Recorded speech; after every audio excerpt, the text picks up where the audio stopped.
Grammaire. Les expansions du nom. Prenons pour exemple la phrase suivante.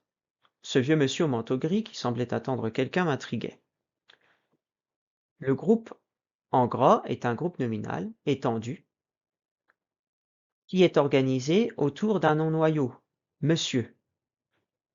Ainsi, si l'on supprime tous les détails, on obtient juste « ce monsieur m'intriguait » et la phrase a toujours un sens. Ce monsieur est donc le groupe nominal minimal que l'on a étendu par la suite. Le groupe nominal minimal, ce monsieur, est composé du nom commun monsieur qui est précédé d'un déterminant. Ici, le déterminant article indéfini, 1. Les expansions du nom. Les expansions du nom sont tous les éléments que l'on ajoute autour du groupe nominal minimal pour apporter des précisions. Ainsi, autour de un monsieur, on a vieux, qui est un adjectif, ayant pour fonction épithète du nom monsieur. Au manteau gris, qui est un groupe nominal prépositionnel, qui a pour fonction complément du nom monsieur, et qui semblait attendre quelqu'un, qui est une proposition subordonnée relative, complément du nom monsieur. Les expansions du nom apportent des précisions à propos du nom, elles agrandissent le groupe nominal, d'où l'emploi du terme expansion. Les expansions ont des classes grammaticales et des fonctions différentes.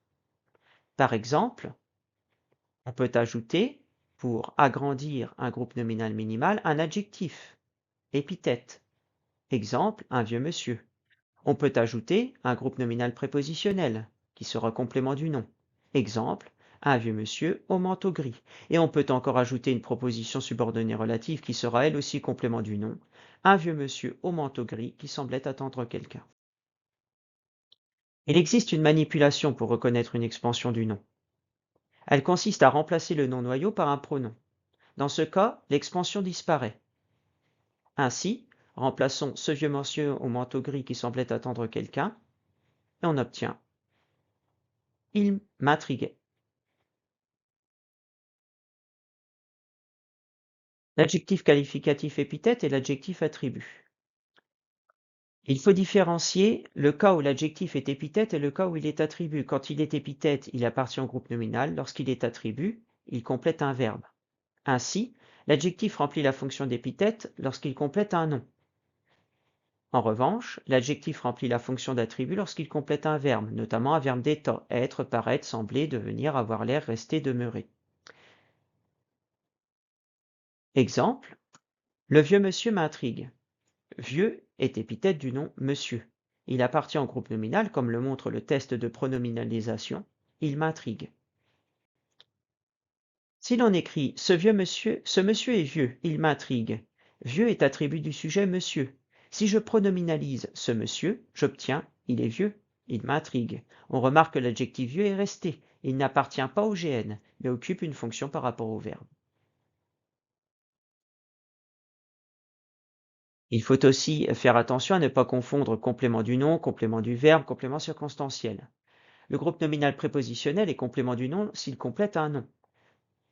Le groupe nominal prépositionnel est complément du verbe, et dans ce cas, c'est oui, puisqu'il commence par une préposition, s'il complète un verbe.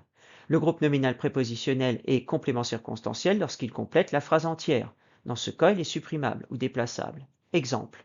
Le professeur explique un point de grammaire. De grammaire est complément du nom, point.